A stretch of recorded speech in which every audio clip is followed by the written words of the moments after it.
ಚಿನ್ನಯ್ಯ ಬಂದು ಸ್ಪಾಟ್ಗಳನ್ನ ತೋರಿಸ್ತಾ ಏನೂ ಸಿಗ್ಲಿಲ್ಲ. ಬಟ್ ಚಿನ್ನಯ್ಯ ಈ ಸ್ಪಾಟ್ಗಳನ್ನ ತೋರಿಸೋದಕ್ಕೂ ಮೊದಲೇ ಅಲ್ಲಿ ಈ ಹಿಂದೆ ಗ್ರಾಮ ಪಂಚಾಯಿತಿಯ ಉಪಾಧ್ಯಕ್ಷರಾಗಿದ್ದಂಥವ್ರು, ಅವ್ರ ಹೆಸರು ನೆನಪರ್ತಿಲ್ಲ. ಬಟ್ ಅವ್ರು ಏನ್ ಮಾಡಿದ್ರು, ಇಲ್ಲ ನಾವು ಕಾಡಲ್ಲಿ ಆಗಾಗ ಒಂದಿಷ್ಟು ಶವಗಳನ್ನ ಊತ ಹಾಕಿದ್ದೀವಿ ಅಂತ ಹೇಳಿ.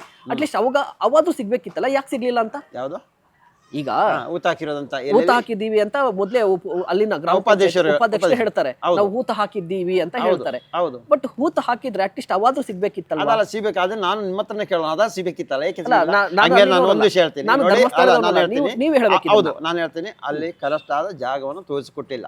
ಅದಕ್ಕೆ ಮುಂಚೆನೆ ಇವನ್ನು ಗೆದರಿಸಿಬಿಟ್ರು. ಚಿನ್ನಯ್ಯನನ್ನ ಬೆದರಿಸಿದ್ದಾರೆ ಮೊದಲೇ. ಹೌದು, ಅದನ್ನು ಗಿರೀಶ್ ಮಠನವರು ಹೇಳ್ತಾ ಇದ್ದಾರೆ. ನೀನೇನೋ ಒಂದು ಬುರುಡೆ ತೆಗೆದುಕೊಟ್ರೆ ನೀನು ಜೈಲು ಪಾಲು, ಮತ್ತೆ ನೀನು ಹೊರಗೆ ಬರಲ್ಲ ಅಂತ ಹೇಳ್ಸಿರೋದು. ಹೌದು, ಈ ದಿನದಿಂದ ಅದರಿಂದಲೇ ಭಯಬಿಂದ ಅವ ಯಾವುದೇ ಕಾರಣಕ್ಕೂ ದುಡ್ಡಿನಿಂದ ಹೋದವನಲ್ಲ.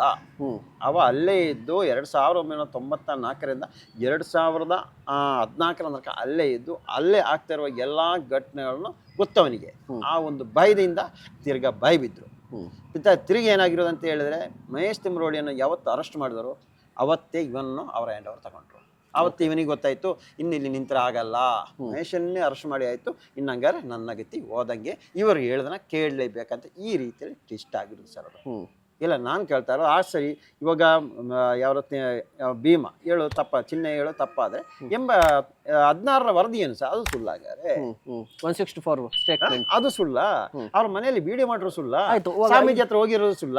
ನನ್ನ ಹತ್ರ ವಿಡಿಯೋ ಅಲ್ಲ, ಇನ್ನು ಹೇಳ್ತೀನಿ, ನನ್ನ ಹತ್ರ ವಿಡಿಯೋ ಮಾಡ್ರು ಹೇಳ್ದಾನೆ. 1 ಗಂಟೆ ವಿಡಿಯೋ ನಾನು ಮಾಡಿಸಿದೆ, ನೀವು ಮಾಡಿದಿರಿ? ಮಾಡಿದೀನಿ. ಅದರಲ್ಲೂ ಅವನಾಗಿ ಹೇಳಿರೋದು. ನಾನೇನು ಒಂದು ದಿನಕ್ಕೆ ಬಂದು ಕೂತು ಪಾಠ ಹೇಳ್ಕೊಳ್ಳಿಕ್ಕೆ ನಾನು ಯಾರು?